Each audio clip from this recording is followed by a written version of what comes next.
Greg Knight made the cover art for all the Republic Commando books, but Knight is not traditionally a cover artist. Instead, he worked for LucasArts from 1998 to 2008 as a concept artist, and his artwork for the Republic Commando book covers is based on concept art he created for the video game. Knight has had an interesting career. He's done a number of different things and is now working for Lucasfilm again, and I'll put a link to the Instagram of his sketchbook down in the description box because he has some cool artwork. So unlike the first two books in the Republic Commando series, I'm not sure that I ever read book number 3, True Colors, before, because whereas the first two books had an air of familiarity about them, this one I honestly did not know what was happening from one scene to the next. So first, a brief summary. Nearly 2 years into the Clone Wars,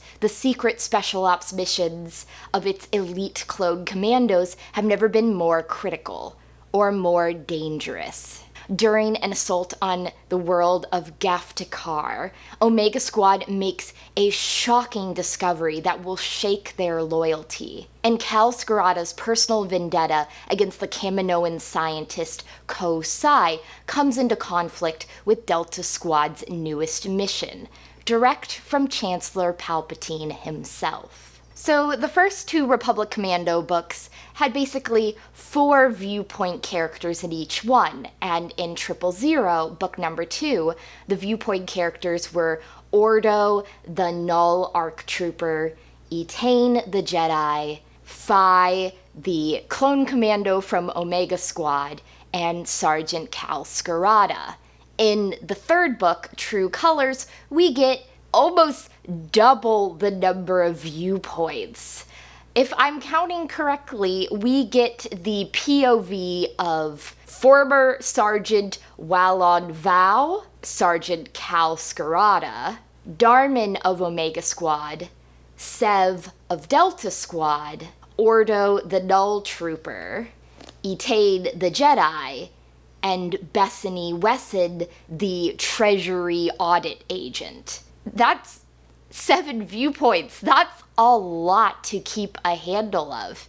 And it's very interesting that other than the first book, Hard Contact, we don't get enemy POVs in either the second or the third book of this series. So let's do a basic plot summation first. As the story opens, Delta Squad and Vau are on Mygeeto and they are robbing a bank. And during their getaway, Delta Squad gets away safely, but Vau falls into an ice tunnel and is trapped. So Kal Skirata and Ordo take a break from their investigation into Ko Sai's whereabouts to get Vau out. But once that's done, they're back on the grind trying to find out where this renegade Kaminoan scientist has gone, because she appears to be the best hopes of figuring out how to reverse the clones' advanced aging. Meanwhile, on Kilora, Jedi Etain is helping clone troops evacuate the farmer settlers because the native Gurlanin shapeshifters want them gone, and that's the agreement that the Republic came to with them. Etain is also on Kilora to hide her developing pregnancy from the rest of the Jedi Order. Omega Squad is dispatched to the world of Gaftikar, where they are helping the Republic-allied lizards, I think they're merits is their species, to fight against the separatist allied humans. But while there, they find how the Republic treats clone deserters, and then a very traumatic incident occurs. Delta Squad, meanwhile, is dispatched to seek out Ko Sai. They're told not to tell Kal Skirata and the Nulls, and this is direct from Chancellor Palpatine himself. And back on Coruscant, Besany Wessen is digging into the figures and the budgets and trying to figure out what's really going on with the Clone Wars here. So let's talk about characters, and we'll start with Omega Squad first. After bouncing around in various stories from different squad members' viewpoints. We're back in Darman's viewpoint here, who we had in book number 1. Darman, of course, has no idea that Etain is pregnant. This is something that is being kept from him. He knows that she's on Kilura. He hopes that she's safe, but he is rather out of the loop. Instead, Darman and the other members of Omega Squad's story is more about realizing how the Republic treats them. That when they encounter Sol, who's an ARC trooper who deserted, Niner, their sergeant's first response is, well, we need to arrest him. We need to turn him in. You can't desert. And it's the other guys who are like, but what's gonna happen if we turn him in? With the help of Etain, one of Skirata's Null troopers, they get him to safety, but while clearing out Sol's apartment, Darman is attacked by 2 men who turn out to be 2 covert ops troopers. That's when they realize that you can't desert. If you desert, you're killed. And so they start to wonder, like, how deep does this go? Who knows this? And it really shakes their confidence in their mission. This confidence is further shaken when, during the final assault on the capital city of Gaftikar, Phi is very wounded in some sort of booby trap or friendly fire. It's not really clear what it is. They get him back to the ship to be treated by medical droids, only to find out that he has terrible brain damage and is diagnosed as brain dead. So then Skirata is trying to get Phi treated, but it turns out the clones aren't citizens. The clones aren't even considered people. They're considered property of the Grand Army of the Republic. So Phi is sent to Coruscant. This leads to a frankly bonkers armed showdown between Besany Wessen and the hospital, which is diffused by the CSF. And Phi ends up being treated by the Jedi Bardan Jusik, but he's definitely not going to be the man that he once was. And in fact, his place in Omega Squad is taken over by the Clone Trooper Corps. Besany puts in the system that Phi died, so he's now outside of the Republic's concerns, but it's a very sad development for him. I liked Phi. I liked Phi's sense of humor, despite increasingly recognizing what he missed out on as being a clone and what he wanted. And I feel like of any of the guys for this to happen to, why did it have to be Phi? Why was Phi so irreversibly hurt when Darman was right there and he's okay? Since Omega Squad was the first squad we read about, they're the ones I feel the most about, and so reading all this going on with Phi was just so very sad. Meanwhile, we finally get a Delta Squad viewpoint in this book with Sev. Delta Squad are still not my favorites, and I don't really have a good grasp on them. I will say that Sev is presented as a sociopath or a psychopath, but in his head, he's not really any different than any of the other clone guys. He's scared of failure. He sort of sees death as something inevitable that's gonna happen to all of them. He didn't really stand out to me in any way, although the more I read of his viewpoint, the more I did feel sorry for him, but I feel sorry for most of these guys. Ordo's here again. I'm still not crazy about Ordo, because he just, I don't know, sets my hackles at times, the way he treats people around him. But he's finally adopted by Kal Skirata, like verbally adopted by him, and I think that makes him very happy. He's also found a girl in Besany Wessen, although, like, guys, I have no idea what's going on with your relationship. You just seem to talk to each other by comlink, and she sent you a cake at one point. I mean, she's putting a lot on the line here for these guys. And I guess the more I read of Besany, the more I feel bad for her, because I feel like Skirata and all the clones have put her in this impossible situation where she is an asset that they use, and they're like, here's a blaster for your protection, but I'm like, she doesn't know how to use it, clearly as demonstrated in the arms standoff scene. And she seems to be putting herself to a lot of risk here doing what she's doing, which is important, but I also get the sense that she is a very lonely person. We don't really know her background, but she does not have any friends. She does not appear to have any family, and in fact, during the hospital scene, she's like, I haven't been in a hospital since my father died. So I was like, oh, it feels like the people get swept up into Kal Skirata's group are people who are seeking a sense of family, people who have this, like, need within them. And I'm glad it gets filled, but also, poor Besany. I just wish she had friends. I wish any of these people had friends. Etain does not seem to have any friends within the Jedi Order, which is strange to me because thinking back to the Jedi Apprentice book, we know that Obi-Wan had Siri and he had Bant, but she's just has no one to talk to and is so worried of being found out. Same with Besany. She likes this guy. She's gotten dragged into his world. She's doing very dangerous investigations, and I hope it works out well for her because she just seems so alone.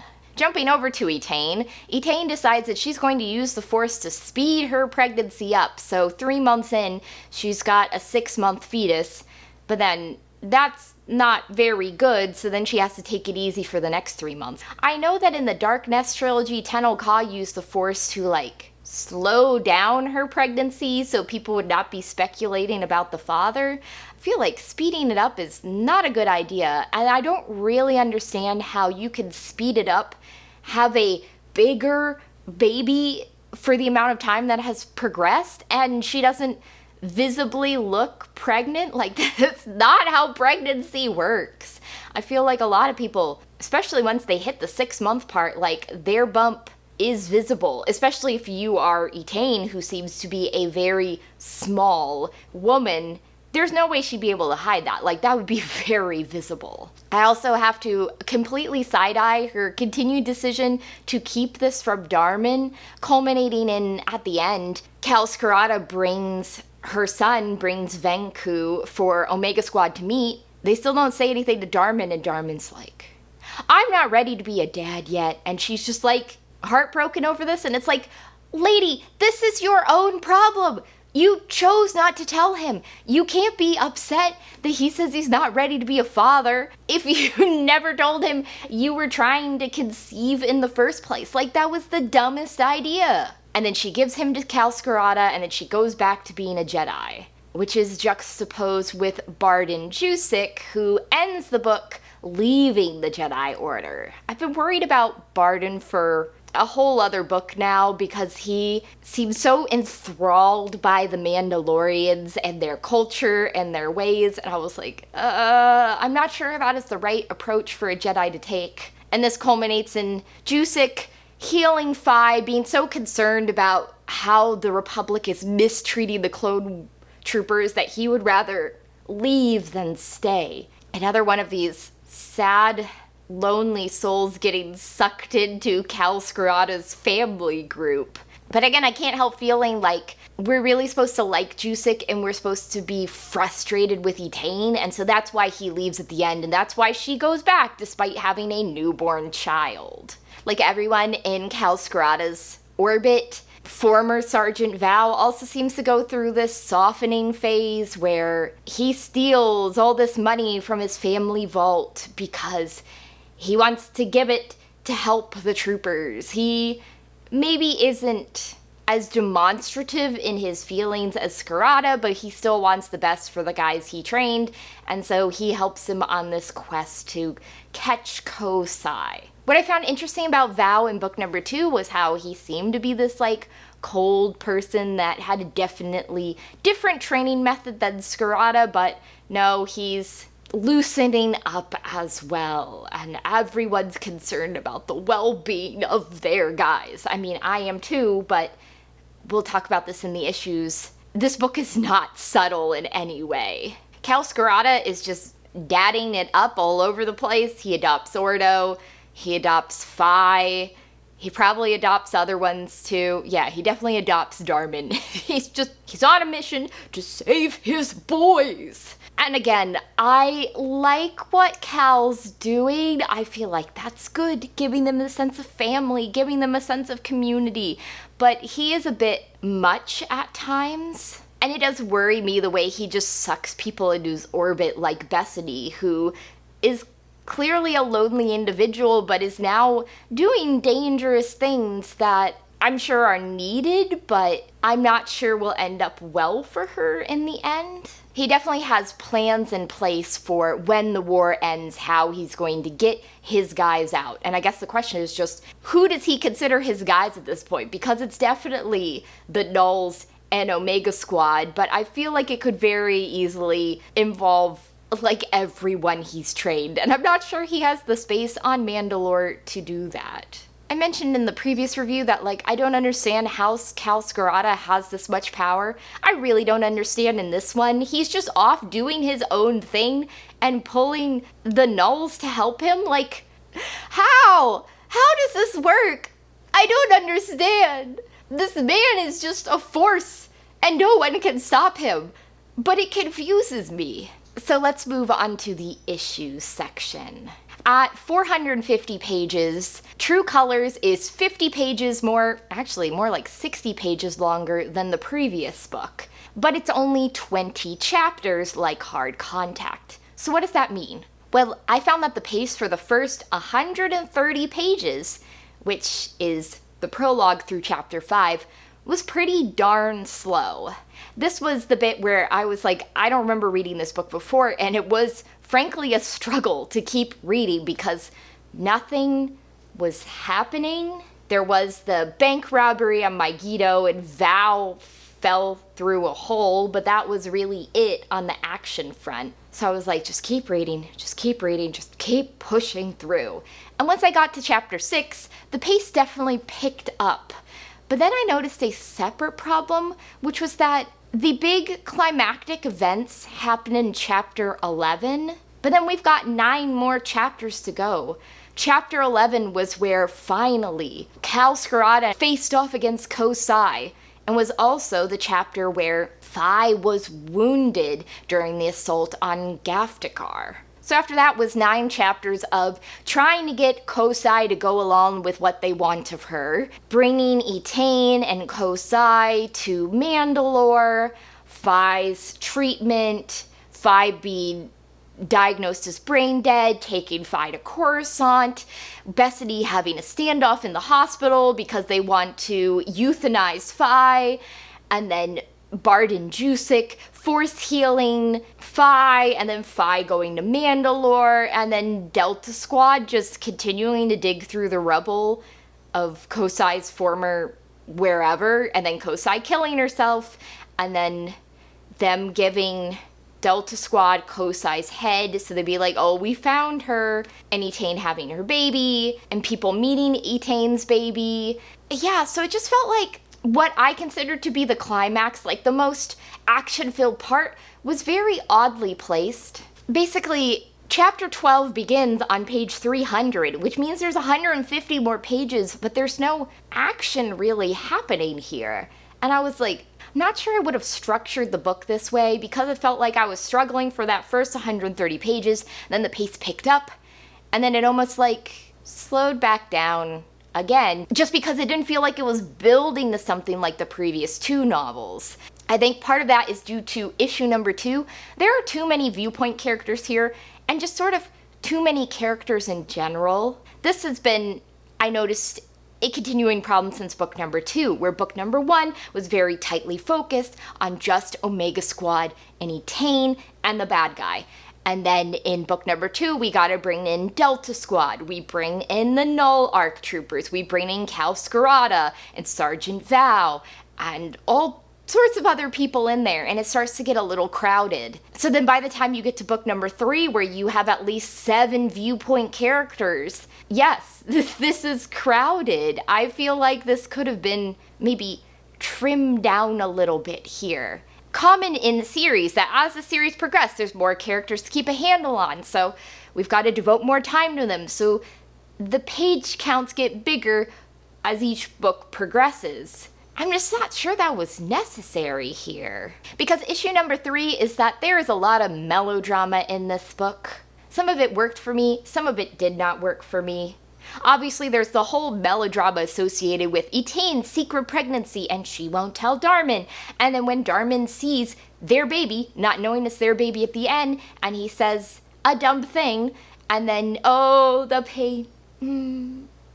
Oh, but she gave him a child. This pregnancy plotline, as I said in the review of the previous book, I would not have included. I'm sorry, I just think it's too much. Too much drama. Why have a baby and not ask the guy that you're having the baby with? Like, shouldn't you talk this out first?